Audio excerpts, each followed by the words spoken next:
L'attesa è finita e entro la fine dell'anno, salvo imprevisti legati alle condizioni meteo, i lavori di consolidamento dell'asta del torrente Voite a Cortina potranno dirsi completati. Oggi la consegna del terzo stralcio delle opere. Si tratta di circa 3 milioni e mezzo di euro di investimenti che vanno a sommarsi agli investimenti già realizzati sempre sul Boite e sempre in territorio di Cortina d'Ampezzo nel primo e il secondo stralcio e che portano gli investimenti totali a circa 12 milioni di euro. L'intervento riguarda la zona a monte del Ponte Corona e del Ponte Chiesa, a prosecuzione dei lavori di sistemazione delle sponde destra e sinistra già realizzati. Con l'occasione verranno innalzati gli argini di circa 50 centimetri, verrà abbassato il fondo dell'alveo di circa 1 metro per consentire il transito in sicurezza di una piena centenaria e verranno integrati negli argini che verranno appunto realizzati dalla Regione anche le spallette del nuovo ponte di cui si occuperà poi dopo il Comune di Cortina. Il Comune si occuperà degli spostamenti provvisori e definitivi dei sottoservizi che incidono sulle aree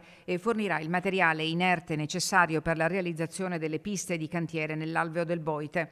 Continua così l'opera di messa in sicurezza del territorio disposta dall'assessorato per il dissesto idrogeologico della Regione Veneto, che negli ultimi anni ha avviato ben 2.500 cantieri in tutto il Veneto.